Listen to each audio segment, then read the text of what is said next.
ఈ సెషన్లో మనం PHP MyAdmin అప్లికేషన్ని ఎలా స్టార్ట్ చేయాలో చూస్తాం. అయితే ఇక్కడ మీరు గుర్తుపెట్టుకోవాలి, PHP MyAdmin అప్లికేషన్ అనేది ఒక గ్రాఫికల్ యూజర్ ఇంటర్ఫేస్ అప్లికేషన్. ఇదే కాకుండా ఇలాంటి అప్లికేషన్స్ ఈ యొక్క MySQL డేటాబేస్ని మేనేజ్ చేసేదానికి చాలా ఉన్నాయి. లైక్ వర్క్ బెంచ్, MySQL వాళ్ళు డెవలప్ చేసిన వర్క్ బెంచ్. అదే PHP ద్వారా అయితే డెవలప్ చేయబడింది PHP MyAdmin. మెయిన్గా ఈ రెండు యూజ్ చేస్తూ ఉంటారు. మనం ఇప్పుడు PHP MyAdminని యూజ్ చేయబోతున్నాం. వర్క్ బెంచ్ కూడా సిమిలర్గా ఉంటుంది.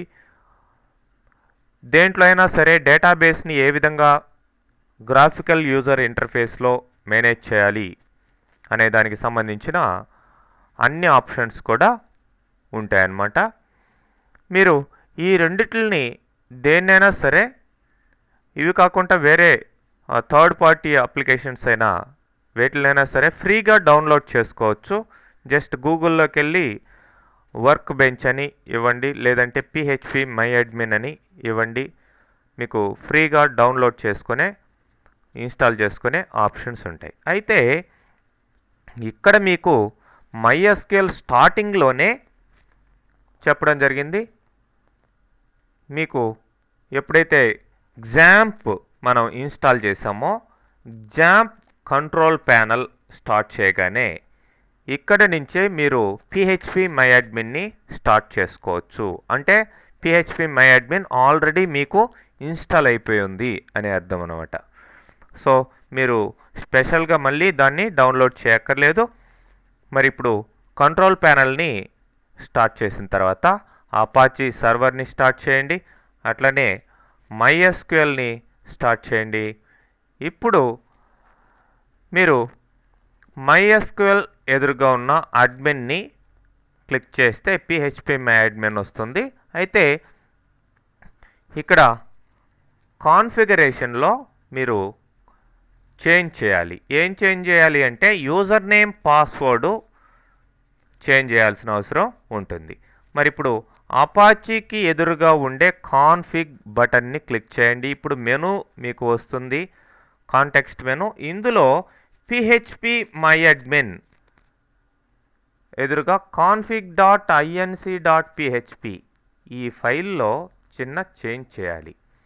దీన్ని మీరు డైరెక్ట్గా ఆ యొక్క లొకేషన్లోకి వెళ్ళి కూడా చేంజ్ చేయొచ్చు. అంటే ఎక్కడైతే PHP MyAdmin ఇన్స్టాల్ అయ్యిందో ఆ లొకేషన్లోకి, అంటే XAMPP డైరెక్టరీలోకి వెళ్ళి అందులో కూడా ఈ ఫైల్ మీకు కనిపిస్తుంది.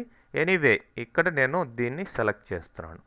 ఇందులో మీరు యూజర్ నేమ్, పాస్వర్డ్ చేంజ్ చేయాలి. బై డిఫాల్ట్ ఇక్కడ చూడండి, యూజర్ రూట్ అని ఉంటుంది, పాస్వర్డ్ ఏమీ ఉండదు. ఇది పాస్వర్డ్ ఈక్వల్ టు అని బ్లాంక్గా ఉంటుంది. నేను స్టార్టింగ్లో MySQL యూజర్స్ క్రియేట్ చేసేటప్పుడే ఇక్కడ రూట్ అనే యూజర్కి పాస్వర్డ్ సెట్ చేయడం జరిగింది. పాస్వర్డ్ని అప్డేట్ చేసాం. ఆ పాస్వర్డ్నే ఇక్కడ ఇచ్చాను, edusoft.mysql అని. ఈ పాస్వర్డ్ని ఇక్కడ ఇచ్చి సేవ్ చేసి మీరు దీన్ని క్లోజ్ చేసేయండి. ఓకే, అంటే ఇక్కడ రూట్ అనే కాదు, ఏ యూజర్ ఇచ్చినా దానికి కరెస్పాండింగ్ పాస్వర్డ్ మీరు ఇవ్వాల్సిన అవసరం ఉంటుంది. ఓకే, నేను ఇప్పుడు అంటే రూట్ అనేది అడ్మినిస్ట్రేషన్కి సంబంధించిన యూజర్ కాబట్టి రూట్నే డిఫాల్ట్గా ఇవ్వడం జరుగుతుంది. ఓకే, ఇది ఇచ్చిన తర్వాత మీరు అడ్మిన్లోకి లాగిన్ అవ్వచ్చు. ఒకవేళ ఈ పాస్వర్డ్ తప్పిస్తే మీకు ఫర్ ఎగ్జాంపుల్ ఈ కాన్ఫిగ్లో నేను ఇలా సంథింగ్ పాస్వర్డ్ తప్పిచ్చాను, లేదంటే పాస్వర్డ్ అసలు ఇవ్వలేదు అనుకుందాం. ఓకే, సేవ్ చేస్తున్నాను. ఇప్పుడు చూడండి, అడ్మిన్కి వెళ్ళండి, PHP MyAdmin ఎర్రర్ వస్తుంది, యాక్సెస్ డినైడ్ ఫర్ యూజర్ అని చెప్పేసి ఇక్కడ ఎర్రర్ రావడం జరిగింది. సో మీరు కంపల్సరీగా కరెక్ట్గా మీరు ఆ యొక్క పాస్వర్డ్ని, యూజర్ నేమ్ని ఇవ్వాలి.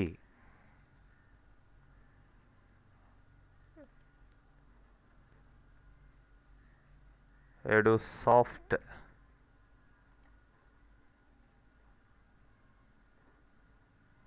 ఓకే, సేవ్ చేసేసేయండి.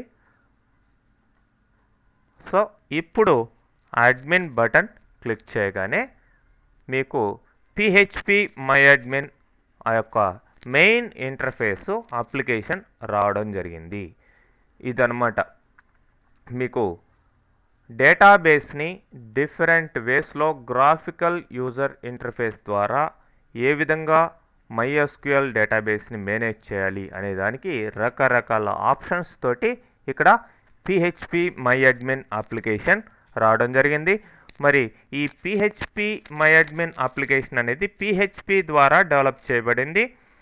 మరి ఇందులో డేటాబేస్ని కొత్త డేటాబేస్ని ఎలా క్రియేట్ చేయాలి, ఎలా డ్రాప్ చేయాలి, ఎలా చేంజ్ చేయాలి, అట్లనే టేబుల్స్ని ఎలా మేనేజ్ చేయాలి, అంటే టేబుల్ క్రియేషన్, డ్రాపింగ్, ఎడిటింగ్ ఏదైనా కావచ్చు. అట్లానే యూజర్స్ని ఎలా మేనేజ్ చేయాలి, డేటాని ఎలా ఎక్స్పోర్టింగ్, ఇంపోర్టింగ్ చేయాలి, ఇలాంటి రకరకాల యాక్షన్స్ మీరు ఇక్కడ చేసుకునేదానికి అవకాశం ఉంటుంది. జస్ట్ సింపుల్ ఈ యొక్క మౌస్ తోటి క్లిక్ చేసి మీ యొక్క ఆప్షన్స్ అన్నిటిని యూజ్ చేసుకోవచ్చు. ఫర్ ఎగ్జాంపుల్ డేటాబేసెస్ మీద క్లిక్ చేశాను, ఉన్న డేటాబేస్లన్నీ ఇక్కడ వస్తున్నాయి. మన కంపెనీ డేటాబేస్ సెలెక్ట్ చేసుకుందాం, దాంట్లో ఉండే టేబుల్స్ అన్నీ వస్తున్నాయి. వీటిని ఎలా మేనేజ్ చేయాలి, ఎవ్రీథింగ్ ఇక్కడ సింపుల్ క్లిక్ ద్వారా ఉంటుంది. ఓకే, మరి ఇదే విధంగా మీరు ఫర్ ఎగ్జాంపుల్ వర్క్ బెంచ్ని ఇన్స్టాల్ చేసుకున్నారనుకోండి, ఆల్మోస్ట్ ఇలాంటి ఆప్షన్స్, అంటే ఎన్విరాన్మెంట్ కొద్దిగా చేంజ్ ఉంటుంది. అంతే ఈ డేటాబేసెస్ని క్రియేట్ చేయడం, ఈ SQL అంటే ఈ యొక్క క్వరీస్ని ఇక్కడే టైప్ చేసుకొని ఎలా రన్ చేసుకోవాలి, ఇదంతా కూడా మీకు సింపుల్గా చేసే అవకాశం ఉంటుంది. అంటే ఏవైతే కమాండ్ ప్రాంప్ట్లో మీరు కమాండ్స్ యూజ్ చేస్తున్నారో వాటిని కూడా ఇక్కడ ఎగ్జిక్యూట్ చేసుకునేదానికి అవకాశం ఉంటుందండి. సో నెక్స్ట్ కమింగ్ సెషన్స్లో దీన్ని డీటెయిల్గా